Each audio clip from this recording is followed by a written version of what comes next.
The call came at 6:47 in the morning, and I knew before I answered it that something had shifted. Not in a dramatic movie trailer kind of way, more like when the air pressure changes before a storm. You feel it in your ears, in the back of your throat, before you ever see a cloud. My phone buzzed on the nightstand, and the name on the screen was my mother's, which meant one of two things. Someone had died, or she wanted something.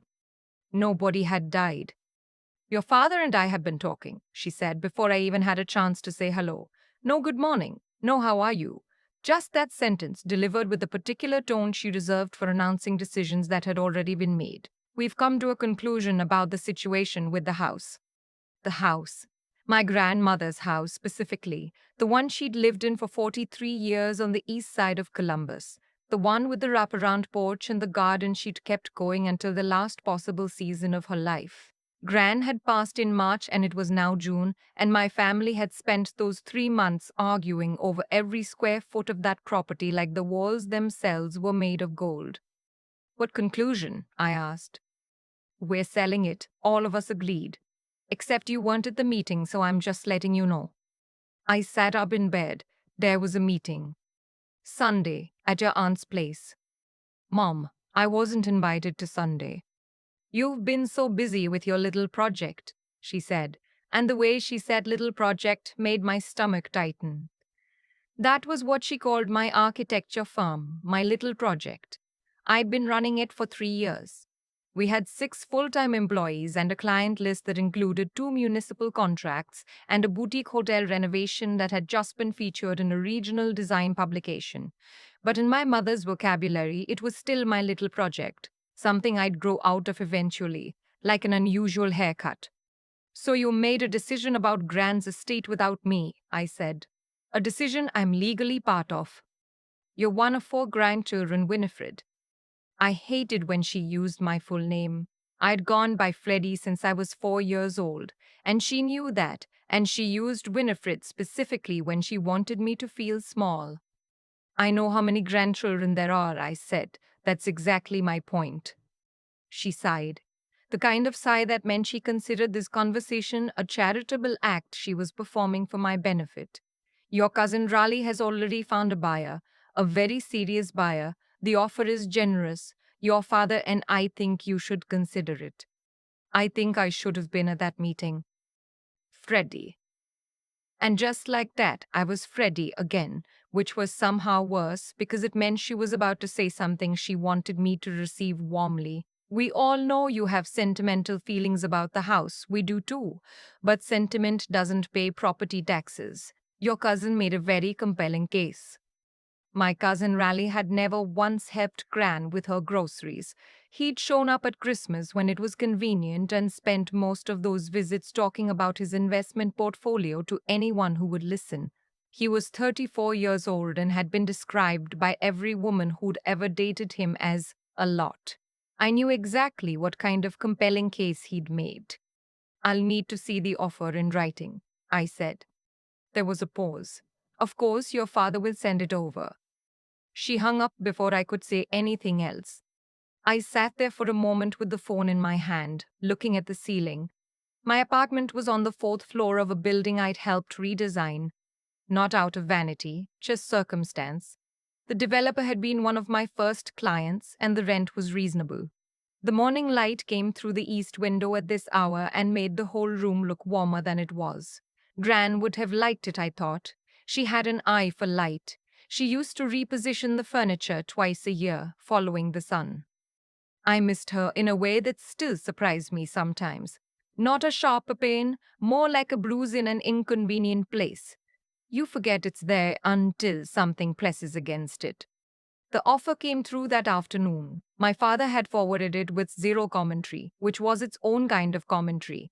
The number was fine, not exceptional, but fair, and under normal circumstances I probably would have agreed to it. Gran's house was old and needed work, and none of my cousins were in a position to maintain it. Neither was I, technically. But there was a paragraph near the bottom of the offer letter that made me read it twice. The buyer was a development group.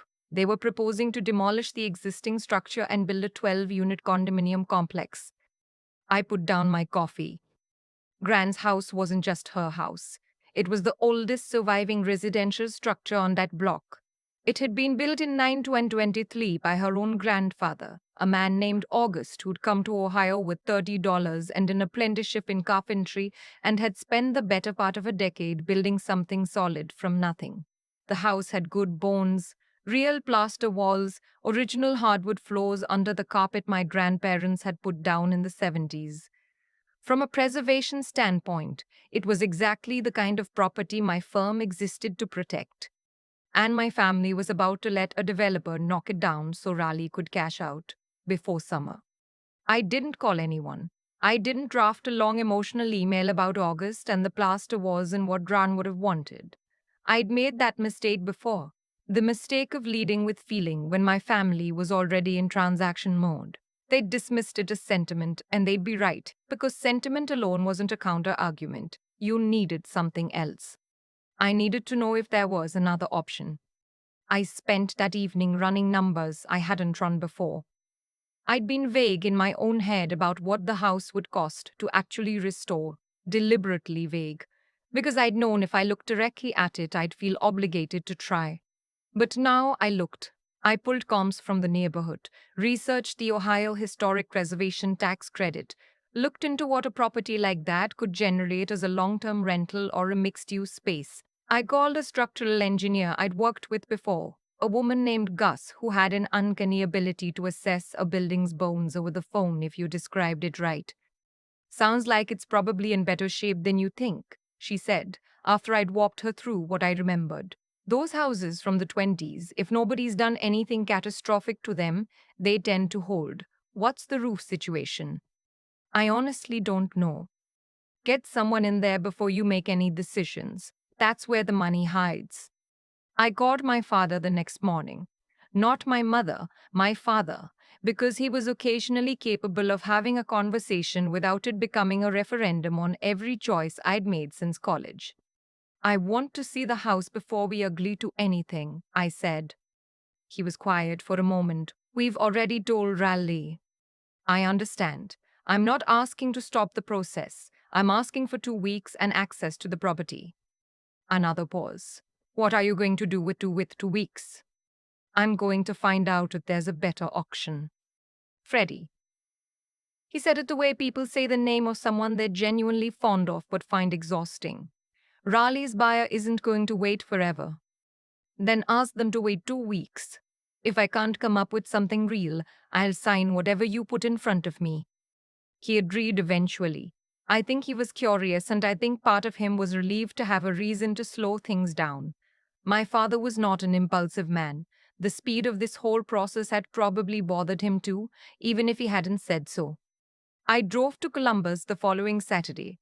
It was a 6-hour round trip from where I lived in Pittsburgh, and I made it alone, early in the morning, with a thermos of coffee and a playlist Gran would have hated. She'd been a Patsy Cline woman, uncompromising about it. The house was on a tree-lined street that had once been entirely residential and was now a mix of older homes, a laundromat, a small grocery, and a Vietnamese restaurant that always had a line out the door on weekends. It was a neighborhood in transition, which in developer language meant opportunity, and in preservation language meant urgency. I pulled up in front and just sat in the car for a minute. The house looked smaller than I remembered, and exactly as I remembered simultaneously, the way places from childhood always do. The porch was there, the deep covered porch with the wooden railings that Gran had repainted white every few years. The garden had gone wild since March, the roses had gotten leggy, the lavender was sprawling into the path.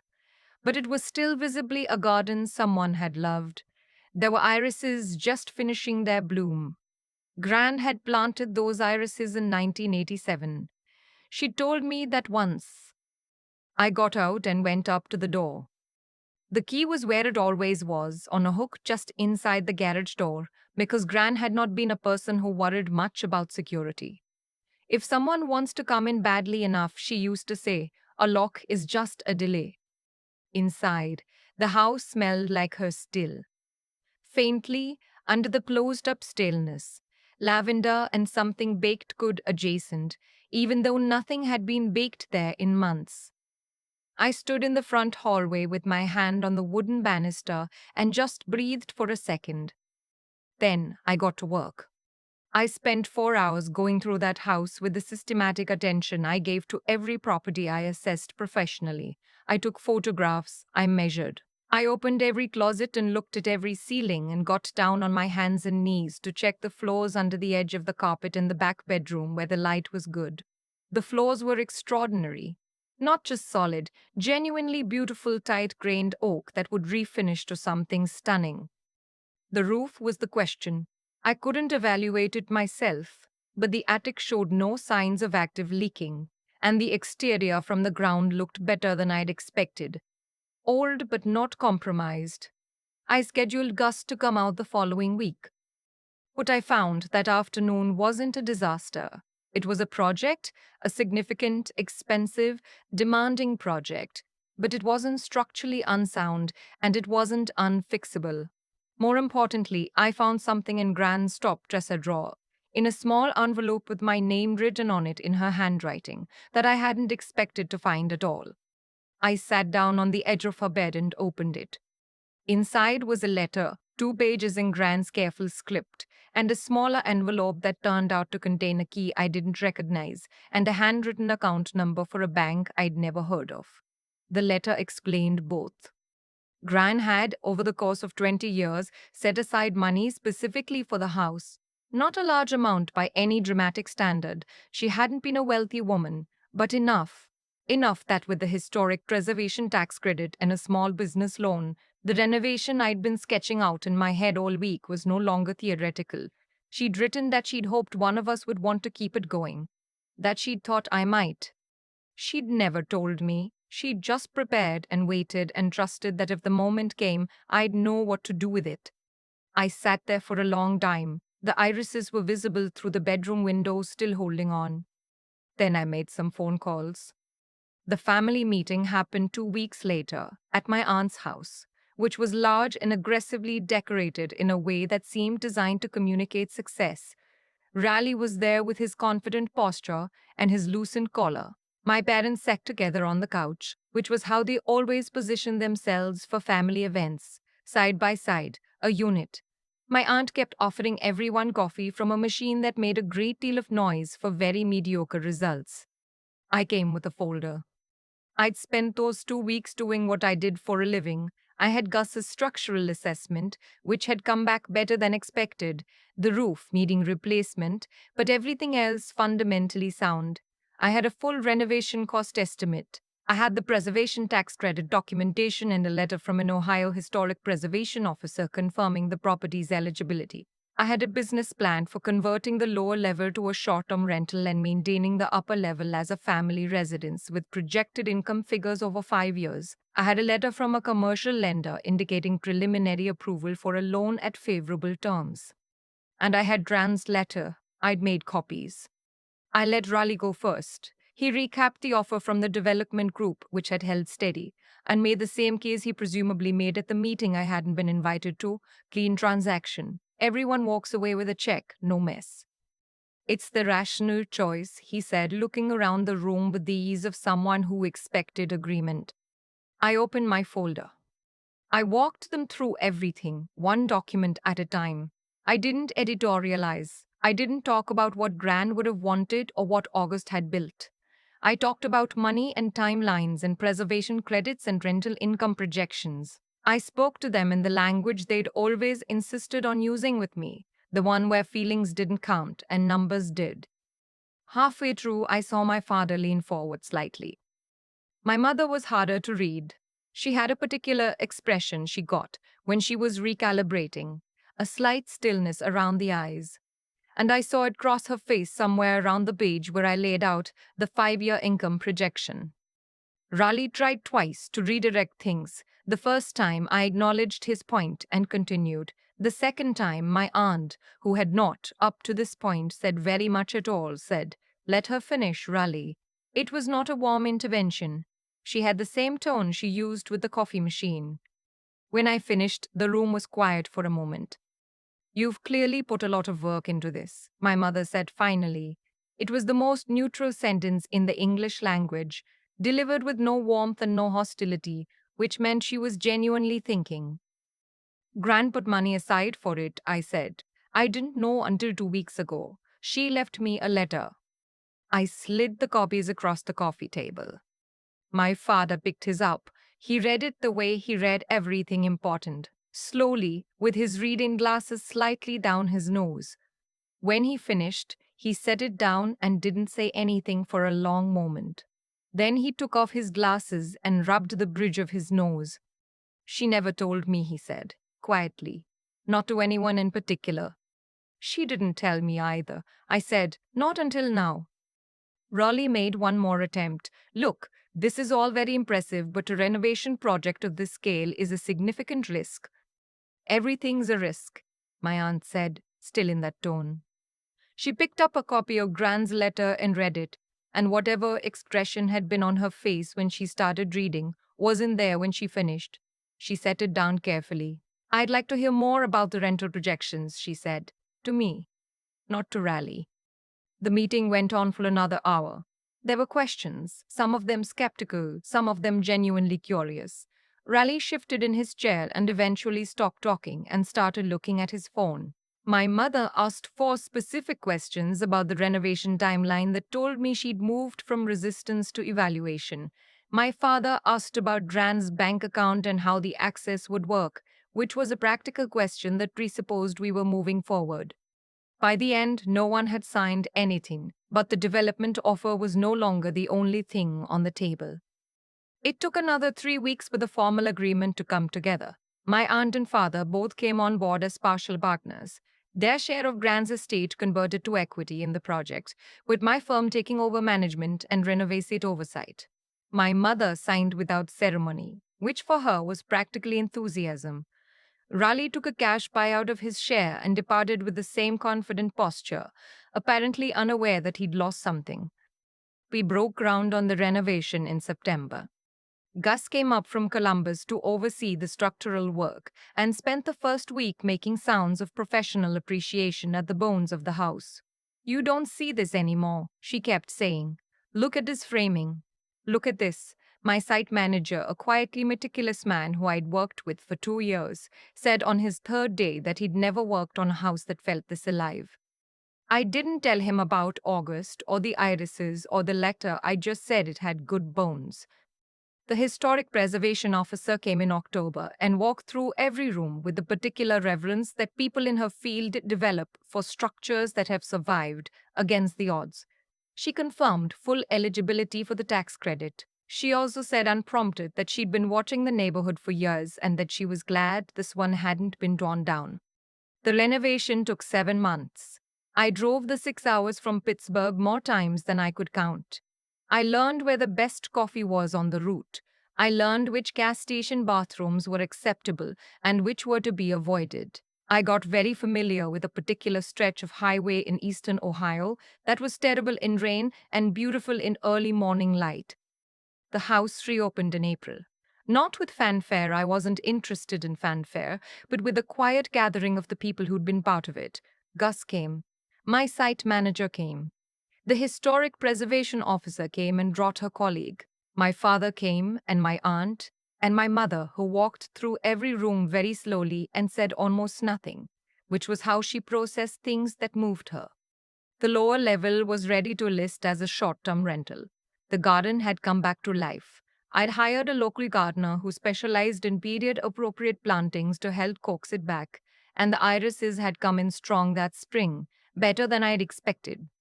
I was standing on the porch when my mother found me. The evening light was doing exactly what Gran had always said it did. That warm particular thing it did in late spring on a west-facing porch where it came in low and turned everything it touched to something almost amber.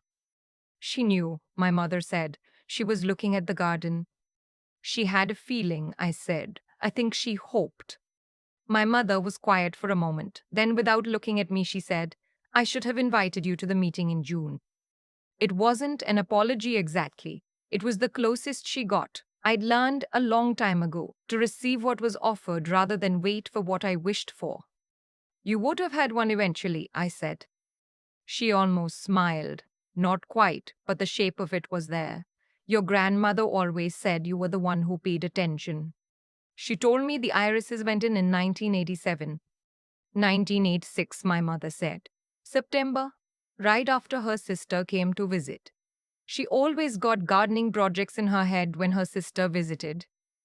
I looked at my mother. She was looking at the irises.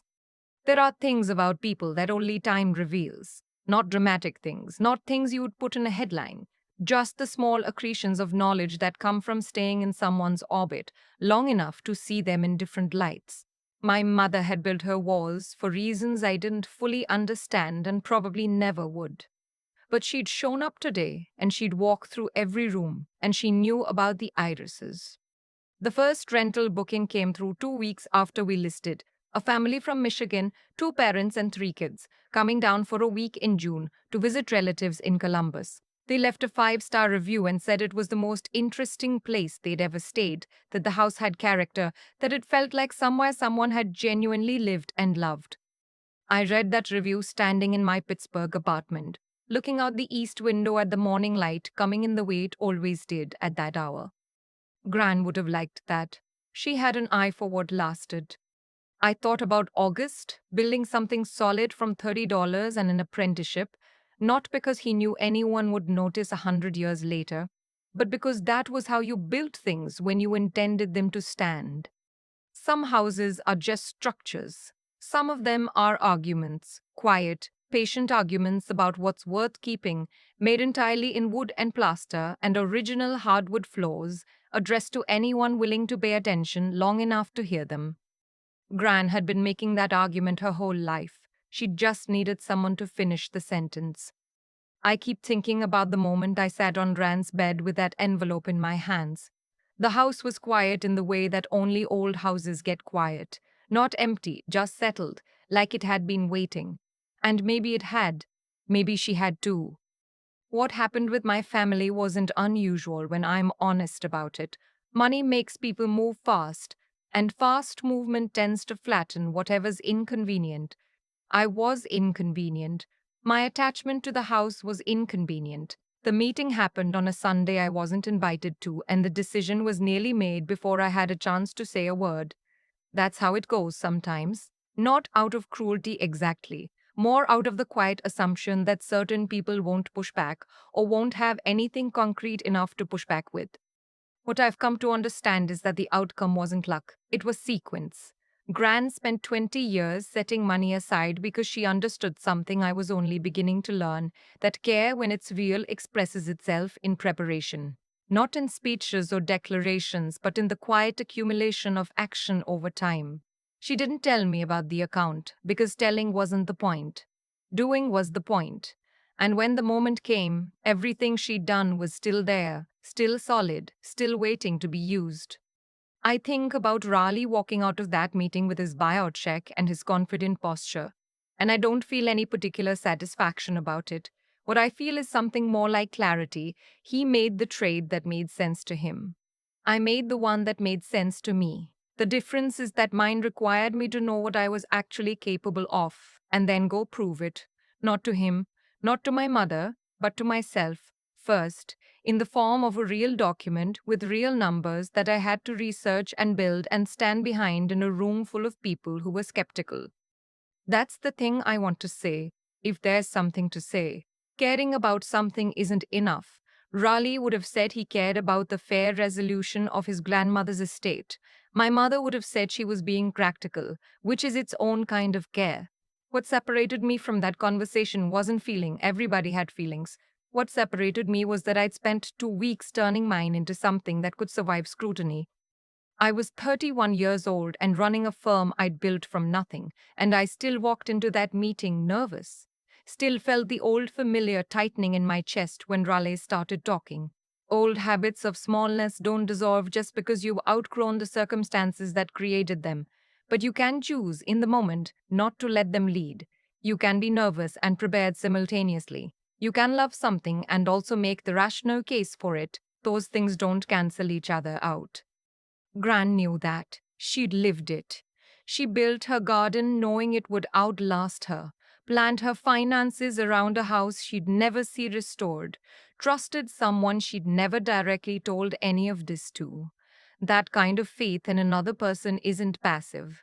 It's the most active thing I can imagine, the decision to prepare the ground and then let someone else choose whether to plant. I chose to plant. The irises came in strong that spring. They always do, if the ground's been kept right. Some people spend their whole lives waiting to be invited into the room where decisions get made. I spent a long time doing that myself. What I know now is that the room is sometimes a meeting at your aunt's house on a Sunday, and sometimes it's a 6 hour drive alone at 5 a.m. with a thermos of coffee. And sometimes it's just a dresser drawer in a quiet house where someone who loved you left something behind on purpose. The invitation was always there. I just had to be ready to walk through the door when I found it.